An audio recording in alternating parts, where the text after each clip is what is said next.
After studying this module, you shall be able to know about configurational equilibrium as a model for anomalous magnetic moment, learn about anomalous magnetic moment arise in magnetically concentrated complex, identify two types of magnetic exchange coupling, first ferromagnetism and second antiferromagnetism. Identify physical origin of ferromagnetism and magnetic domains. Evaluate mean field theory of ferromagnetism. Learn about magnetic sublattice and ferrimagnetism. Configurational equilibrium. As we have already discussed in the previous module that N-aryl substituted salicylyl diamine nickel 2 complexes show anomalous magnetic moment. The magnetic and spectral measurements on these complexes in xylene or bibenzyl solution suggest that the presence of tetrahedral species along with the associated 6 coordinate species. Therefore, three forms of N-aryl complexes coexist in the solution, that are associated planar, diamagnetic and tetrahedral. So there is an equilibrium between the diamagnetic planar and paramagnetic tetrahedral molecules. It is important to recognize that planar and tetrahedral molecules have the same coordination number. So the diamagnetic planar paramagnetic tetrahedral equilibrium is called configurational equilibrium. The planar tetrahedral equilibrium is also observed in the nickel chelates of aminotropone immunates. The magnetic susceptibility and electronic spectra are dependent on temperature, solvent and nature of N substituent. The paramagnetic species in solution is tetrahedral, not octahedral. This fact has been established by evidences from several sources. First, the complexes are monomeric in solution. Second, the magnetic susceptibility increase with an increase in temperature, and there is no correlation exist between the position of equilibrium and expected coordinating power of the solvent. These evidences ruled out the presence of solvent-solute and solute-solute interaction in the similar complex. The planar tetrahedral equilibrium is pressure dependent. The planar form is favored at high pressures, suggesting a smaller partial molar volume than for the tetrahedral form. Further, there was no indication of the transformation to a coordination number greater than 4 with increasing pressure. The variation in behavior with change in the R group can be fairly satisfactorily accounted for on steric grounds. Clearly, as the R groups become bulky, steric repulsions between them are expected to become important in a planar structure. Rotation of the planes of the chelate rings towards a tetrahedral configuration for the central nickel atom should relieve the steric strain. It is predicted, therefore, that the equilibrium should shift in favor of the tetrahedral form as the size of R increased. This proved to be the case as shown in table on the screen. Extensive diamagnetism of the N-aryl substituted complexes is attributed to a rotation of the plane of aryl ring out of the plane of seven-membered ring. We have already discussed in the previous module that N-methyl and most N-aryl salicylyl diamine complexes of nickel show paramagnetism mainly due to molecular association. However, the paramagnetism of branched N-alkyl substituted complexes is predominantly due to the presence of tetrahedral species.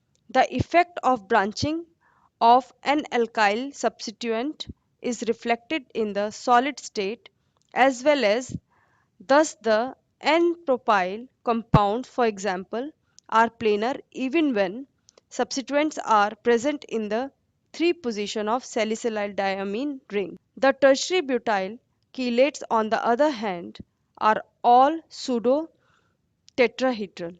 Both stereochemistries are found for the solid S-alkyl complexes. The choice of configuration in these cases depend on the nature and position of the ring substituent.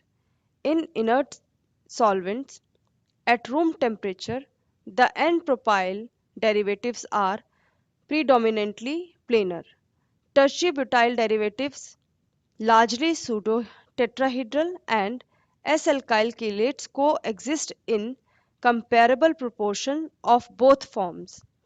Assignment of the stereochemistry in the solid state was made on the basis of magnetic moments and reflectance spectra, and in solution on the basis of dipole moment and molecular weight evidence. Although there is evidence for some association in solution of the alkyl derivatives, it has been shown that at or above 37 degrees Celsius, they are essentially monomeric under the same conditions of the solvent, concentration and temperature, where they were found to be appreciably paramagnetic.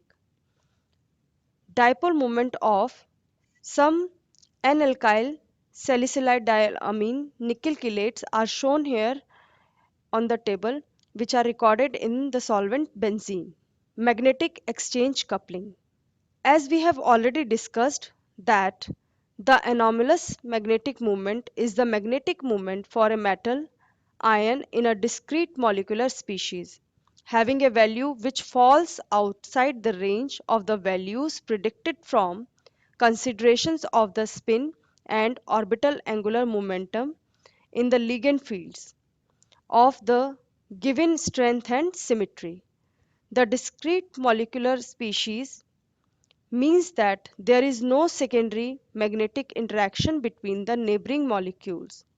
In other words, for these systems, any ferromagnetic or antiferromagnetic interactions are lacking.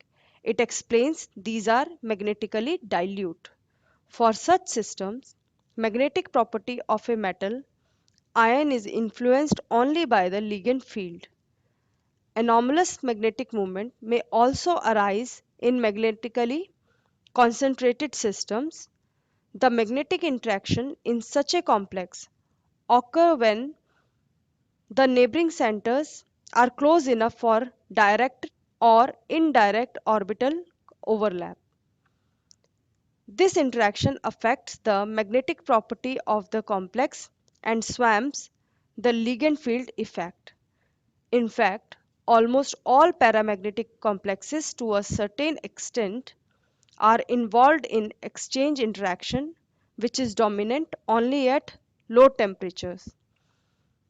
When the exchange interaction energy is greater than kT, the result is a cooperative phenomena of ferromagnetism or antiferromagnetism. The magnetic moment of a complex involved in an exchange interaction may be more than or less than that of a complex not involved in the exchange interaction. The former situation is a characteristic of a ferromagnetic substance, whereas the latter is a feature of an antiferromagnetic substance. So there are two types of magnetic exchange coupling. First is ferromagnetism and second is antiferromagnetism. For ferromagnetic substances, the neighboring spins align parallel to one another below a certain critical temperature. That temperature is called Curie temperature, and below this Curie temperature, the material remains permanently spin aligned even when the field is removed. It is a field dependent effect. In an antiferromagnetic substance, the neighboring magnetic centers are opposed to each other, but in ferromagnetic substance they are aligned parallel. For antiferromagnetic substances, the neighboring spins align antiparallel with one another below a certain critical temperature that is known as Néel temperature, and below Néel temperature the material tends to remain spin aligned and has a lower movement than expected. The coupling forces are responsible for the alignment of the magnetic spins. The spontaneous alignment of magnetic dipoles in ferro or antiferromagnetic states needs some positive energy of interaction between neighboring spins. The origin of this coupling is quantum mechanical. Physical origin of ferromagnetism. The alignment of spins in a ferromagnet is parallel. This is because of the presence of an strong internal magnetic field known as the molecular field. Thus, ferromagnetism is an ordered state and external field is not necessary to achieve this state. The effect of a ferromagnetic or an antiferromagnetic interaction is observed over a large distance in a substance, and such an interaction is known as long range order. This interaction is important for only the first four nearest neighbors. The property of ferromagnetism is due to the direct influence of two effects from quantum mechanics, that are spin and the Pauli principle. The intrinsic spin angular momentum of an electron has a magnetic dipole moment associated with it and creates a magnetic dipole field. In many materials, the electrons come in a pair of opposite spin which cancel one another's dipole moment. Only atoms with unpaired electrons can experience a net magnetic moment from spin.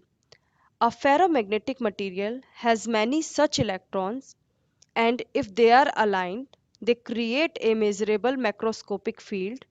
The spins or dipoles tend to align parallel to an external magnetic field, an effect called paramagnetism. Ferromagnetism involved an additional phenomena. However, the spins tend to align spontaneously without any applied field. This is purely quantum mechanical effect. According to classical electromagnetism, two nearby magnetic dipoles will tend to align in opposite direction. In a ferromagnetic, however, they tend to align in a same direction because of the Pauli principle. Two electrons with the same spin cannot lie at the same position and thus feel an effective additional repulsion that lowers their electrostatic energy. This difference in energy is called the exchange energy and induces nearby electrons to align. Magnetic domains. A ferromagnetic substance is considered to be composed of a number of small regions called magnetic domains. At long distances, the exchange energy advantage is overtaken by the classical tendency of dipoles to anti-align. This is why in non-magnetized ferromagnetic material, the spins in whole material are not aligned. Rather, they are organized into domains that are aligned at short range, but at the long range, adjacent domains are anti-aligned. The transition between two domains where magnetization flips is called a block wall and is a gradual transition on atomic scale, that is covering a distance of about 300 ions for iron. Thus, an ordinary piece of iron generally has little or no net magnetic moment. However, if it is placed in a strong enough external magnetic field, the domains will reorient in parallel with that field and will remain reoriented when the field is turned off, thus creating a permanent magnet. This magnetization as a function of the external field is described by a hysteresis curve. Although this state of aligned domains is not a minimal energy configuration, it is extremely stable and has been observed to persist for millions of years in seafloor magnetite aligned by the Earth's magnetic field. The net magnetization can be destroyed by heating and then cooling the material without an external field. However, as the temperature increases, thermal oscillation or entropy competes with the ferromagnetic tendency for spins to align.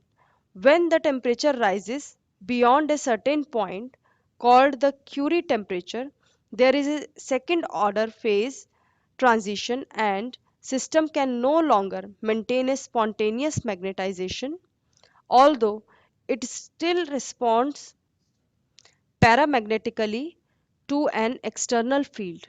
Below that temperature, there is a spontaneous symmetry breaking and random domains form, which is in absence of an external field.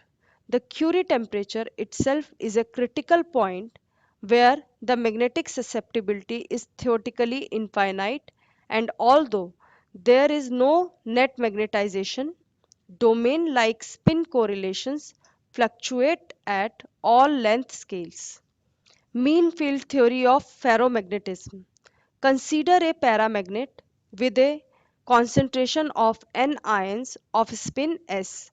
Given an internal interaction tending to line up the magnetic moments parallel to each other, we shall have a ferromagnet.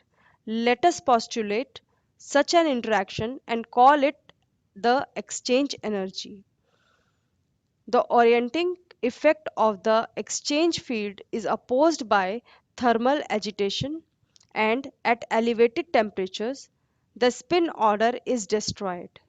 We treat the exchange energy as equivalent to the magnetic field BE.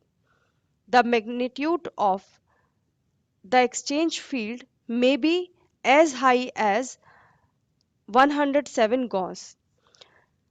We assume that BE is proportional to the magnetization. The magnetization is defined as magnetic moment per unit volume unless otherwise specified.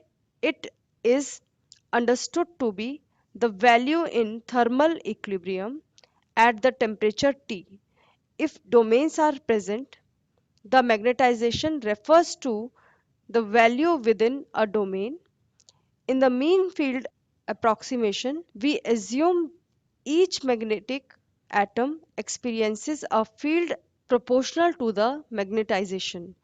Thus, BE is equals to lambda m, where lambda is the constant independent of temperature.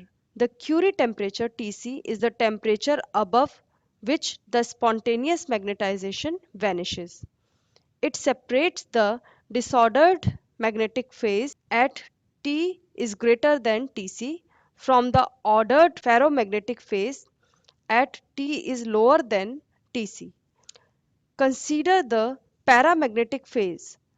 An applied field BA will cause a finite magnetization, and this in turn will cause a finite exchange field BE. If chi p is the paramagnetic susceptibility, then M is equals to chi p into BA plus BE in CGS units, and in SI units it will be M is equals to mu naught chi p into BA plus BE. The magnetization is equal to a constant susceptibility times a field only if the fractional alignment is small. As we know that the paramagnetic susceptibility is given by the Curie law, that is chi p is equals to C upon T, where C is the Curie constant. Substitute the value of chi and Be in the equation number 1, we get m is equals to chi p into Ba plus Be. M is equals to C upon T into Ba plus lambda m. On rearranging equation number 2, it becomes m upon Ba is equals to C upon T minus C lambda, and we know that chi is equals to m upon Ba. Putting equation number 3 in 4, we get chi is equals to C upon T minus C lambda, and that becomes chi is equals to C upon T minus Tc, where Tc is equals to C lambda.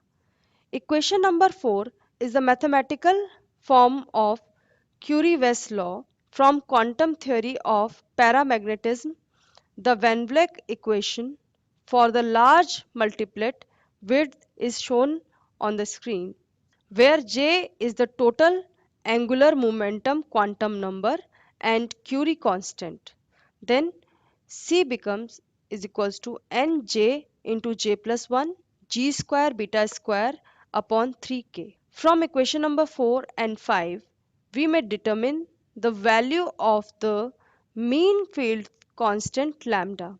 Lambda is equals to Tc upon C, that is equals to 3kTc divided by Nj into J plus 1 G square beta square. For iron, Tc is equals to 1043 Kelvin, G is equals to 2, and J is equals to S is equals to 1, as iron is 3d8 system.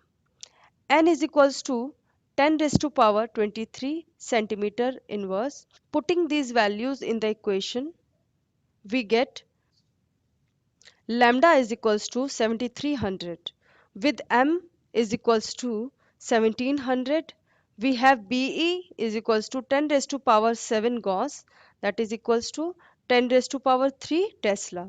The exchange field in iron is very much stronger than real magnetic field due to other magnetic ions in the crystal. A magnetic ion produces a field at its neighbor that is equals to mu b divided by A3 is equals to 10 raised to power 3 Gauss or zero point 0.1 Tesla. Now taking all the possible energy levels and using temperature independent paramagnetism term N alpha, magnetic susceptibility of a dimer becomes chi is equals to 2n g square beta square upon kt into 1 upon 3 plus exponential raised to power minus 2j upon kt plus n alpha.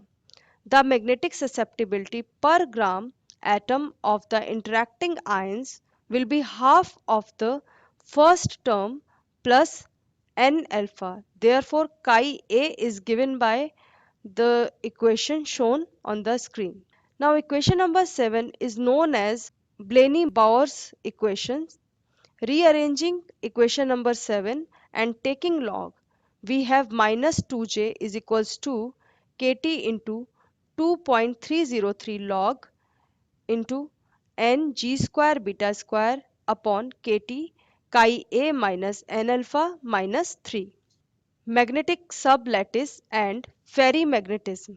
A substance can be divided into two or smaller lattices, and each sublattice possesses uniform magnetization. Let us consider two sublattices A and B which interact with each other.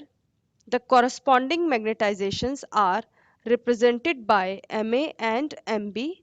When Ma and Mb are equal to each other, the substance is antiferromagnetic.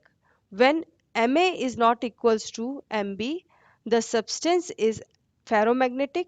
It explains the magnetic moments associated with the two sublattices are not equal. The resultant magnetization is then M is equals to Ma plus Mb.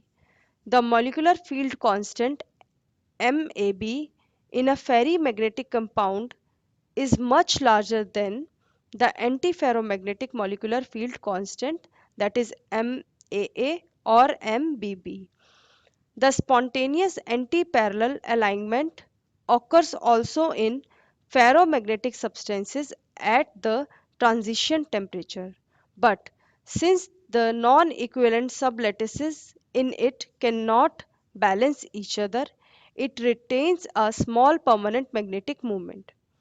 Ferromagnetism requires free electrons in the conduction band.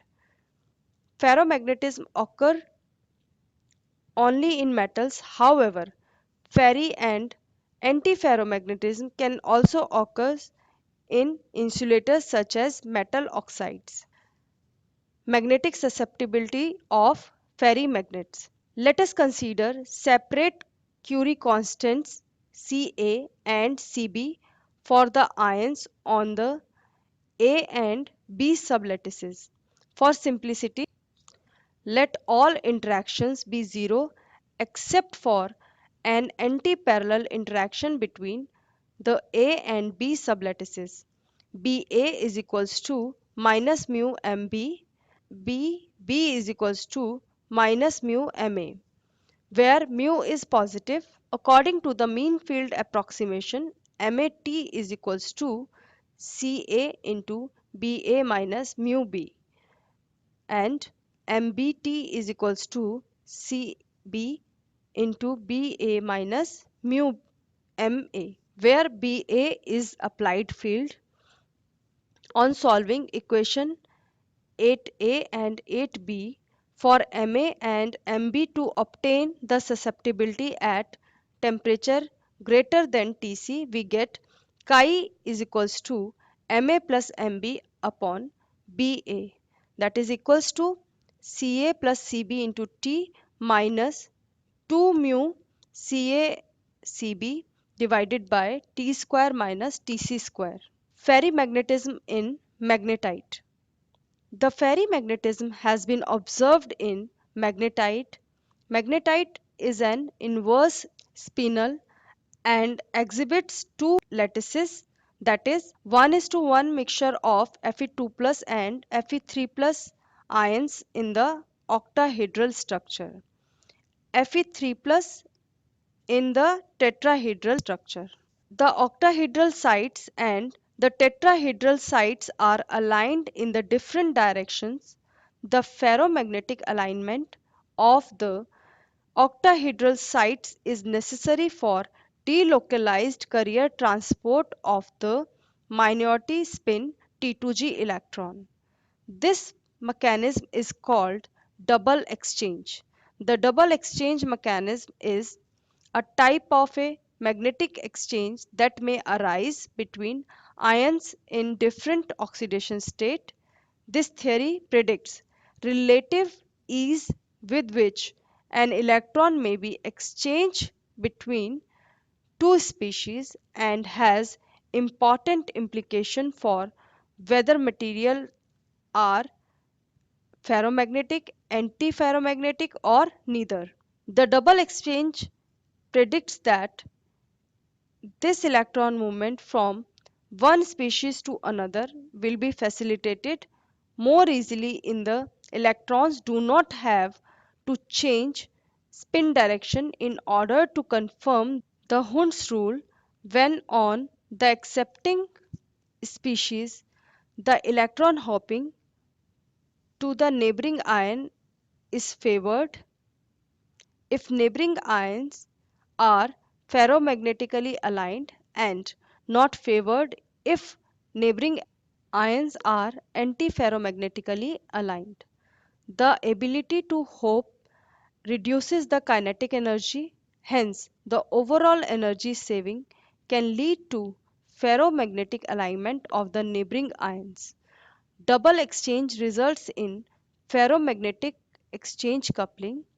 The transfer of an upspin electron would leave the ion from which the electron is transferred.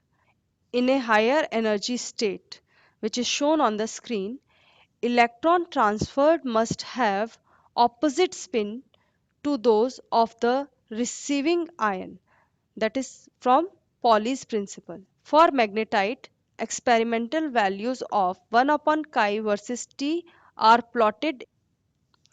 The curvature in the plot is a characteristic feature of a ferrimagnet.